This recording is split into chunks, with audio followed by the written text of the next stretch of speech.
Ha? Ano? Palagay mo, anong plano niya? Bakit siya magpapakita sa akin? Ewan ko ah. Yung pala eh. Hindi mo pala. Sabi mo kasi kaya Baka man. gabi. Ha? Baka gadate. Ano? Baka magadate. Ano? Wala. Sabi ko baka mag-date. Mag-date?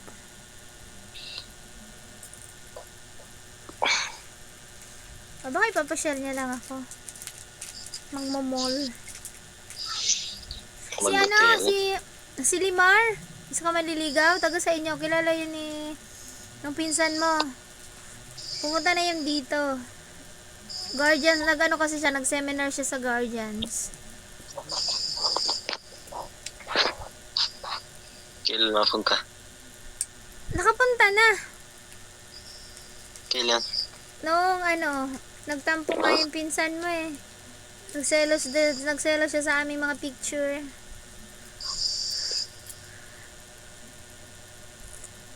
Yun yung unang tampuhan siguro namin ba? Ah, hindi pala yun. Parang ano lang siya. Kasi mga video kami, nag-video kami daw, nag-picture. Nakayakap. Ah, hindi naman. Kaya ka, bakit yayakap? Maliligaw pa nga lang yan eh.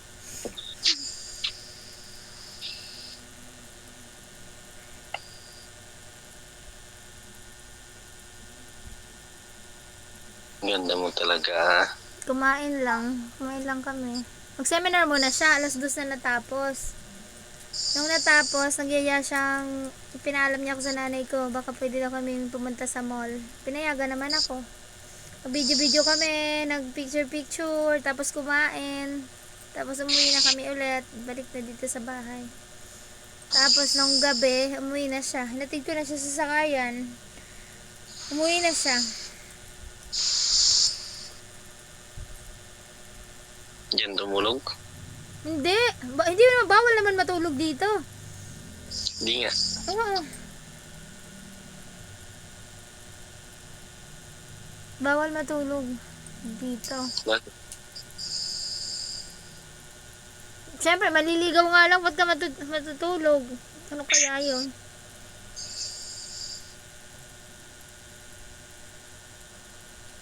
Meron pa ako naligaw sa iyo, mapunta dyan. Baka sa pauwi mo.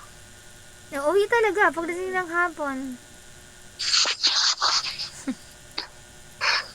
Kaya dapat meron kang kakilala dito. Kung ayaw mo pang umuwi na ano, kunyari, hindi mo pa gustong umuwi.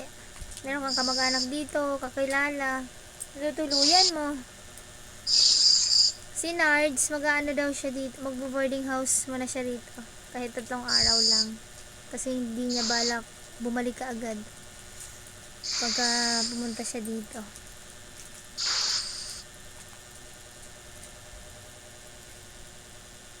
Ganon. Mag-uupa siya ng boarding house kahit 3 days. Kahit 3 days lang daw. Pero kung may makuha daw siyang trabaho dito, tutuloy niya na yung boarding house niya. Dito siya magtatrabaho. Diyan na? Siguro, depende sa makukuha niyang boarding house, kung malapit sa amin, sa bahay namin, o ano. Depende sa kanya. May makukuha siyang upahan.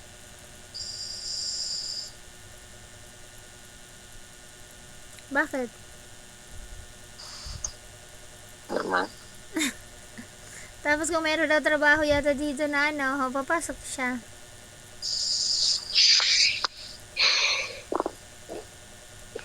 Hindi, iwanan na si madam. Ha? Iiwanan na niya. Sino? Si madam. Sino madam? Secret. Sa amin dalawa lang yun. Ano sabihin kasi? May girlfriend siya? Oo nga. Taga saan? Hindi ka sinabi ko na sa'yo. Yung teacher? Yan. Oo nga. Ha? Oo nga. Yung teacher? Sabi mo nasa ibang bansa yun, nasa ibang bansa. Ewan ko lang. Parang maawi yata sa ano. Ewan ko kailan maawi. Sila pa? Hiwalay na daw sila. Pero sinabi sa akin kasama ko. Ano sabi? Pagtrabaho. Sila pa rin? Oo nga. Promise. Talaga? Seryoso yan? Oo nga. Paano mo nasabing siya pa? Malapit yung babae na yan, malapit sa inyo? Malapit diyan? Malayo? Malapit lang. Bakit hindi sa kanila nakatira? Ayaw eh. Ha? Nagaturo yun. Nagaturo. Ah, teacher. Teacher.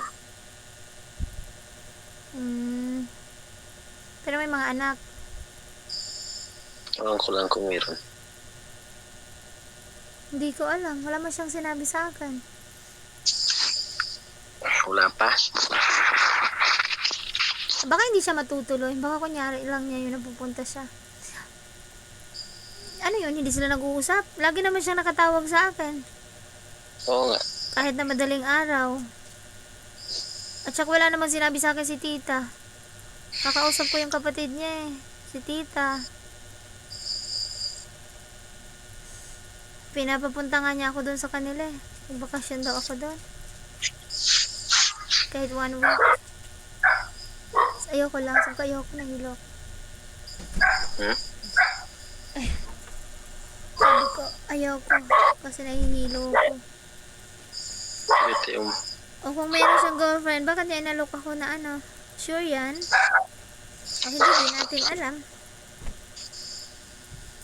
Malay nga. Diba?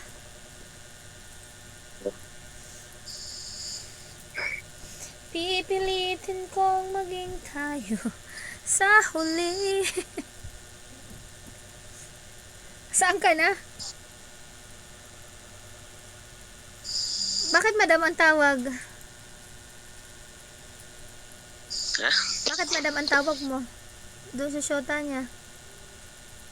Ewan ko lang. Hala, ito bang kwento?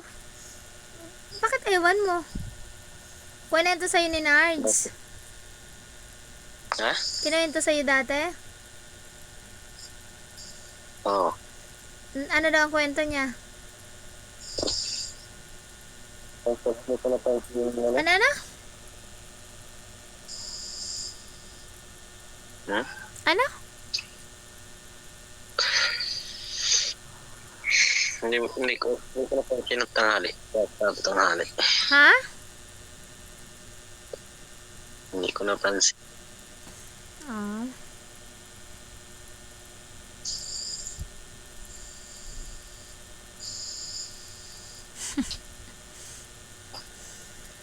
Kasaway.